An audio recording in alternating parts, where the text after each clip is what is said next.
There are many different panels that allow various roles on Adobe Premiere Pro. You can see them all at the top here. Basically, when you click on one of them, a different function is highlighted, making it easier for you to zero in on a specific aspect of your video or helping you with the application in general. In this specific tutorial, we will be going over the Learning, Assembly, Editing, and Color panels. Let's dive deeper into these and find out what each one does. First, let's click on the Learning panel. Here, you will see 5 short tutorials that will briefly tell you how to do a couple of basic functions on Premiere Pro to help get you started. The first one at the top is how to understand the Premiere Pro interface, which is similar to this tutorial that you're watching now. The second one shows you how to import media. The third is how to prepare your clips for editing. The fourth is how to actually edit your clips. And the fifth is how to export your project content. These tutorials are slightly helpful. However, they do not go in depth enough to fully cover all of the functions and tedious details that pertain to Adobe Premiere Pro. These videos are just offered the bare minimum of what you need to know to get your editing process going. The Assembly panel is next.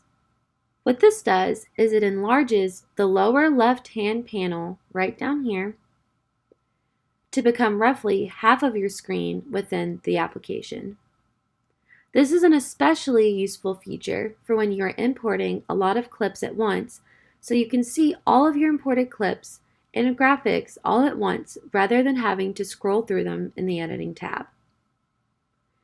The main purpose of this panel is to give you a large space to get all of your files and audio together before you start adding them to your actual video.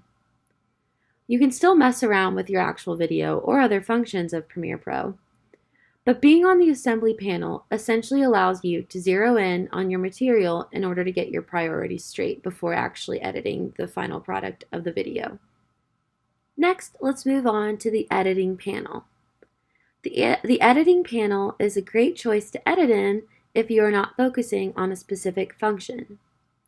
This is due to there being 4 panel options open during this tab. You will have the panel in the lower left-hand corner over here that houses all of the imported clips, the special effects, the transitions, etc. Then you have the timeline that holds your final project. Then there is the panel in the top left-hand corner that shows a preview of your clip before you drag it into your timeline. You can also choose to import only audio or visuals here, and you can shorten the clip before you import it. Lastly, there is the Program panel that showcases the final project. This panel is critical when editing, so you can see what your final product is going to look like, and so you can also better pair your visuals with your audio. Next, let's move on to the Color panel. The Color panel allows you to alter the overall color in a clip or for the entire video. This is helpful for giving a more unified look to the final product if the clips have differing light saturations. This also helps if the clips are looking too dull and you want to brighten up the picture, or maybe if the clips are too bright in appearance and you want a more toned down look for your project.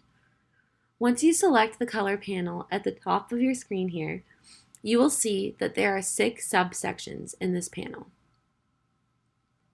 These are the Basic Correction panel, the Creative panel, the Curves panel, the Color Wheels and Match panel, the HSL Secondary panel, and finally the Vignette panel.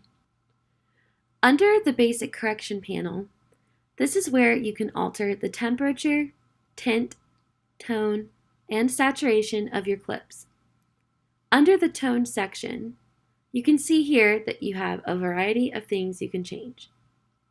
Each of these tone options all start in the middle of a spectrum.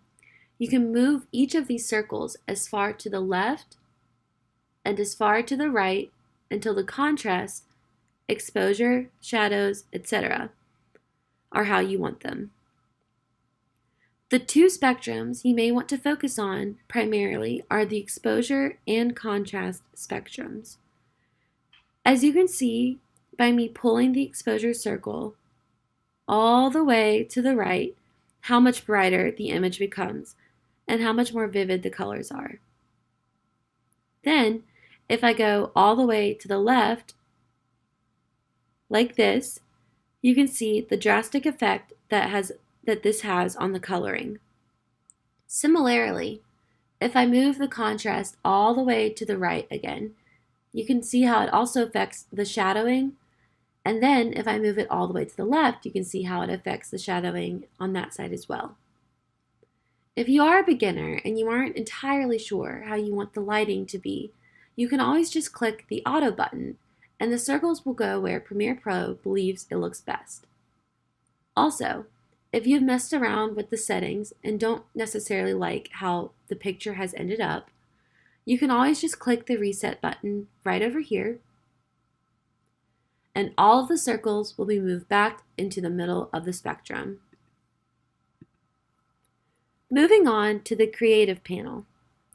This panel allows you to alter the intensity of the colors and also allows you to make further adjustments to the color saturation. Identical in function to the last panel, you just move these circles to adjust the coloring of the video. For the tint area of this panel right here, you simply click on the colors that you want to be more saturated in the video.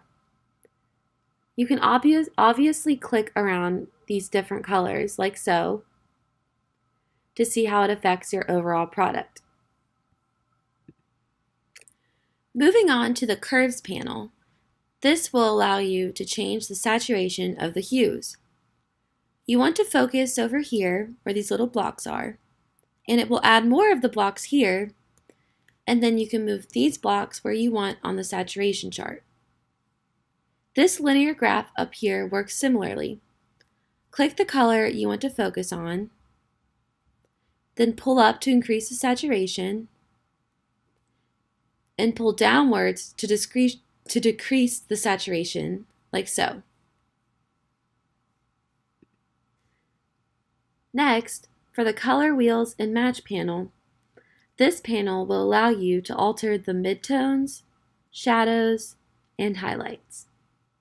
Like the other panels, you simply click the color you want to increase in color and then click this bar to the left of the circle and pull it up or down depending on how much of that color you want present in your video.